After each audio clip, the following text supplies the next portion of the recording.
ఉన్నాడు లెస్సర ఆఘవుడు ఉన్నాడిదే కపులగూడి ఉరుగతి రానయ్యున్నాడు నిన్ను గొనిపోనున్నాడు ఇది నిజము నమ్ముము ఉర్వీతనయా. ఒక చిన్న కందభోజ్యంలో సీతాదేవికి హనుమంతుడు ఎంత ధైర్యం కలిగించాడో చూడండి. ఆపదలో ఉన్న వాళ్ళ విషయంలో మనం ఎలా ప్రవర్తించాలి. నీకెందుకమ్మా నేను ఉన్నాను కదా అంటే ఆ ఇల్లాలు ఒక్కసారిగా ధైర్యవంతురాలు అవుతుందండి. భర్తను కోల్పోయిందమ్మా ఏదో ప్రమాదంలో, కుటుంబం అనాథ అవుతోంది. మనం పక్కింటి వాళ్ళమే కావచ్చు, ఆవిడకి అన్నగారు లాంటి వాళ్ళమే కదా. వెళ్ళి అమ్మా నీ అన్నగారినమ్మా, నీ పుట్టింటి వాళ్ళు దూరంగా ఉన్నారని నువ్వు బాధపడకమ్మా, నీకు వచ్చిన కష్టం ఉంటే నాకు తెలుసు, నేను ఉన్నానమ్మా, నేను చూసుకుంటానమ్మా అని భార్యతో సహా వెళ్ళి ఆ వితంతు స్త్రీని ఓదార్చితే అంతకంటే పుణ్యం ఉంటుందా ప్రపంచంలో? అంతకంటే గొప్పదనం ఉంటుందా? ఆవిడ వెంటనే ధైర్యంగా అన్నయ్య గారు మీరున్నారు చాలండి, ఏమిటో ఇలా జరిగింది దీని వల్ల అని అనొచ్చు కదా, అంటే ధైర్యం కల్పించవచ్చు కదా. మనకు అది కాదండి. ఆవిడ వితంతు అయింది, మంగళవారం చూడొచ్చా అండి, అమావాస్య నాడు చూడొచ్చా అండి, రాత్రి వెళ్ళొచ్చా అండి, ఇంట్లో పడుకో, నువ్వు కూడా అదే అవుతావు. వెధవేషాలేక బాధలో ఉన్న వాళ్ళని పలకరించడానికి మంగళవారం శుక్రవారం అమావాస్య ఏంటంటే నాకు అర్థం కాదు. పిచ్చి నమ్మకం కాకపోతే వాళ్ళు ఏడుస్తున్నారా, దుఃఖపడుతున్నారా, పలకరించడానికి ముహూర్తం చూస్తావా? ఒకసారి ఆలోచించండి. ఇలా చూస్తున్నామంటే అక్కడ ఎడితే ఏదో జరుగుతుందనే కదమ్మా. నిజంగా ఆలోచించుకుందాం. అంటే వాళ్ళకి జరిగిన దానికంటే మనకేదో జరగకుండా ఉండమే ముఖ్యం. మనం మనుషులమేనా? కుళ్ళు బుద్ధి కదా ఇది. వాళ్ళకి అప్పటికే జరిగింది. భర్తను కోల్పోయో, భార్యను కోల్పోయో, బిడ్డలు చనిపోయో, ఏదో ఆస్తులు కోల్పోయో ఏడుస్తున్నారు మన బంధువులే, మిత్రులే. వాళ్ళ ఇంటికి వెంటనే వెళ్ళి పలకరించడం మానేసి ముహూర్తాలు చూస్తున్నామంటే మన స్వార్థమే కదా. ఆవిడకి ఏదో జరిగింది, జరిగిన ఆవిడని ఓదార్చడం మానేసి నువ్వు ముహూర్తం చూస్తున్నావు, నీకేం జరగకూడదని ఆలోచిస్తున్నావు అనమాట. అంత ప్రమాదమా? అంత సెంటిమెంట్ పెట్టుకోవాలా? నాకెవడో వెనక ఏడాది క్రితం ఫోన్ చేసి 2 కాకులు కనపడ్డాయండి ఏమన్నా అవుతుందా అన్నాడు. నీకేం అవదు, వాటికే అవుతుంది, వాటిని ఫోన్ చేయమని చెప్పాను. 2 కాకులు కనపడ్డాట ఏమన్నా అవుతుందా? నీకేం అవుతాయో వాటికి అవుతుంది. అధమోహం చూసే కదా వాటికి ఏమన్నా అవుతుంది. కాకులకు నా నెంబర్ నేను చెప్తానని చెప్పాను. కాకులను చూస్తే ఏదో అవుతుంది, ఈ కోకిలను చూస్తే ఏదో అవుతుంది, మనం చూస్తే ఏమి కదా.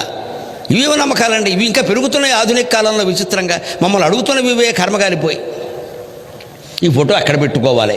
దక్షిణామూర్తి ఫోటో ఏ దిశలో పెట్టాలి? దక్షిణామూర్తి జ్ఞానస్వరూపమ్మ, ఫోటో దిశలో పెట్టమేంటి? సంకలో పెట్టుకో. ఎవరికి కావాలి నీ ఫోటో? ఫోటో ఏ దిశలో పెడతావు? ఏదో అజ్ఞానమా? దాన్ని బట్టి నీకు పుణ్యం వస్తుందా? బుర్ర లేదా? ఆలోచించలేరా? చదువుకోలేదా? ఫోటోను బట్టి జ్ఞానం వస్తుందండి. ఫోటో ఉత్తర దిక్కు పెట్టామా, దక్షిణ దిక్కు, ఎటు దిక్కు పెడితే అమ్మా దక్షిణామూర్తి అంటే నీకేం తెలియదే. నువ్వు ఎటు దిక్కు పెడితే దిక్కులేని వాడు అయ్యాడు ఆయన. ఫోటో ఏ దిక్కులు పెట్టావు అదో పెద్ద సందేహం. దానికి మళ్ళీ గరికపాటి నరసింహరావు, చాగంటి కోటేశ్వరరావు కావాలి. ఇక్కడ నెంబర్ కొట్టు, అడుగుదాం. ఇదే మమ్మల్ని అడిగే సందేహం. మేము చదువుకున్నది ఇందుకే నాకు చాలా బాధగా ఉంటుంది. ఇటువంటి ఇదేమిటి మనం చెబుతున్నది ఏమిటి, వాళ్ళు అడుగుతున్నది ఏమిటి? ఫోటో ఎక్కడుంటే ఏమిటమ్మా? గోను సంచులో పడి మూటకట్టే ఇందుకే ఫోటో. దాని ప్రయోజనం నీకు తెలియనప్పుడు అది ఎక్కడ ఉండాలి, ఇది ఎక్కడ ఉండాలి, నువ్వు ఎక్కడ ఉన్నావు, నీ బుద్ధి ఎక్కడుంది, ఈ ఆలోచన లేదా మనకి. మన బుద్ధి అలా ఉంది. అక్కలా మన బుద్ధి బురదలో ఉన్నప్పుడు దక్షిణామూర్తి ఫోటో నెత్తి మీద ఉన్నా ఒకటే, చేసేదేం లేదు అక్కడ. ఆలోచించాల్సిన విధానం అది కాదండి. చైతన్యం అంటే అది కాదండి. ఇంత సాహిత్య సంపద ఉండి, ఇంత ఆధ్యాత్మిక సంపద ఉండి దుఃఖాలు పడుతున్నామంటే అందవలసిన దారిలో ఆధ్యాత్మికత అందడలేదమ్మా. ఈ జీవుడు తాపత్రయం అలాదే మానేసి మళ్ళీ మొదలు పెట్టడానికి కూడా అదే కారణం. నేను ఈ చైతన్యం నింపాలి నింపాలి నింపాలి జాతులు ఖచ్చితంగా. నేను మానేద్దాం అనుకున్న ఏకాంతంగా నిర్ణయించుకుని కూడా మళ్ళీ ప్రజలు అడిగిన మీద ఎందుకు చెప్తున్నాను, ఇలా చెప్పాలంటే మనమే ఉండాలంతే. ఇంకా మనకి అది కర్తవ్యం, భగవంతుడు. ఇంకా బదులు కూడా చెప్తాం, ఏం పర్వాలా, చైతన్యవంతులు కావాల్సిందే, పిచ్చి నమ్మకాలు పోవాల్సిందే. ఇంకా ఈ కాలంలో కూడా ఇవన్నీ ఏమిటంటే ఫోటో ఎక్కడ పెడుతున్నావు, నైవేద్యం ఎక్కడ, ఎవడమ్మా నీ నైవేద్యం తినేది ఎక్కడ? నువ్వే తింటావు మళ్ళీ దాన్ని. ఇదే మన ఆలోచన, మన బుద్ధి ఎక్కడుంది, మన మనస్సు ఎలా ఉంది, ఏం ఆలోచిస్తున్నాం, గ్రంథాలన్నీ ఏం చెబుతున్నాయి? బాధలో ఉన్న సీతాదేవిని ఓదార్చడానికి హనుమంతుడు మాట్లాడిన మాట ఏమిటంటే, సీత నువ్వు తూర్పుగా తిరుగు, నేను ఉత్తరంగా తిరుగుతా, అప్పుడు మాట్లాడుకుందామని చెప్పాలి. ఈరోజు రావణాసురుడు వచ్చి ఇద్దరిని చెదకొట్టేస్తాడు. తూర్పు ఉత్తరం చూస్తే ఉన్నాడు లెస్సర ఆఘవుడు, ముందు ఉన్నాడు అని ప్రయోగించింది ఆవిడ. అంటే అంత దుఃఖంలో ఉన్న సీతాదేవికి కావలసిన మాట ఏమిటి? ముందు రాముడు ఉన్నాడు, సేఫ్, అది కావాలి. ముందు పరాక్రమం రావడం కాదు, ముందు ఉన్నాడు. అందుకే ఉన్నాడు అని పాటతో మొదలెట్టిందండి ఆంధ్ర కవయిత్రి. ఎంత ఔచిత్యం, ఎంత ఔచిత్యం.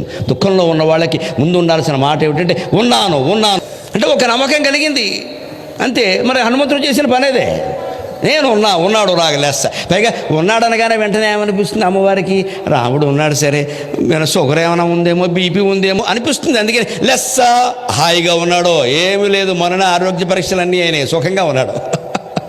అది కావాలి రెండో మాట. తర్వాత ఉన్నాడిదే కపులగూడి, వెంటనే ఆవిడకి ఏమనిపిస్తుంది సార్, ఉన్నాడు బాగానే ఉంది, ఎవరన్నా కూడా ఉన్నారా వాళ్ళిద్దరైనా, ఎందుకంటే వీడు చాలా పెద్దవాడు, వీడిని జయించడం కష్టం. అంటే ఉన్నాడిదే కపులగూడి, కోటి మంది వానరులు ఉన్నారమ్మా, కోటి మంది వానరులు ఉన్నారు, కోటి మంది వానరుల కాలి గోటికి కూడా పోలైన వాడిని నేను సముద్రం దాటి వచ్చా, మిగిలిన వాళ్ళు ఎలా ఉంటారో ఊహించుకోమని చెప్పాడు. అది హనుమంతుడు పరమ నిగర్వ చూడామణి.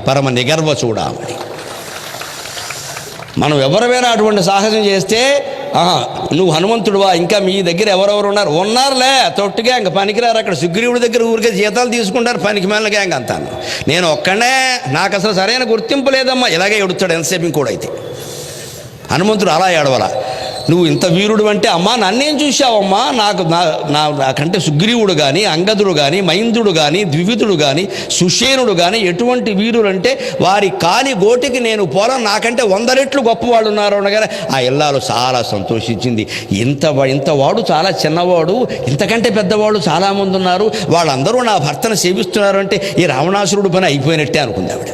ఇది ధైర్యం కలిగించాలి. తర్వాత కార్యక్రమం వ్యవహారం ఎలా ఉన్నా సరే అంత తేలిగ్గా యుద్ధం ఏం జరగలేదు, అంత తేలిగ్గా ఇలా లక్ష్మణుడు ప్రాణాల మీదకి వచ్చింది, రాముడు ప్రాణాల మీదకి వచ్చింది, అది వేరే విషయం. అది కానీ ముందు ధైర్యానికి చెప్పాలా వద్దా, కాపాడుతానంటే ఖచ్చితంగా కాపాడుతానని చెప్పాలి, వీలైతే కాపాడడానికి ఒక కమిటీ వేస్తా, కమిటీ వేసాక ఎప్పుడు కాపాడతావు, 6 నెలక, ఈ మాటలు పనికిరావండి. ప్రజలకు ధైర్యం కలగాలి, నేనున్నా అని ఖచ్చితంగా చెప్పాల్సిందే అంతే. ఆ మాట నమ్ముతారు జనం, నమ్మినట్టే ప్రవర్తించాలి. అందుకే హనుమంతుడు ఉన్నాడు లెస్స రాఘవుడు ఉన్నాడు ఇది కపులగూడి, ఉరుగతి రానయ్య ఉన్నాడు, అప్పుడు కూడా వచ్చే హనుమానుడు ఉన్నాడు సరే, ఆరోగ్యంగా ఉన్నాడు సరే, వానర సైన్యం కూడా ఉంది సరే, ఇంతకీ వస్తాడా రాడా, అక్కడ ఏమైనా పార్టీ చేసుకుంటూ కూర్చుంటాడు అక్కడ, మరి అది తెలియదు కదా. అన్ని అనుమానాలే, బాధలో ఉన్న వాళ్ళకి అన్నీ అలాగే ఉంటాయండి.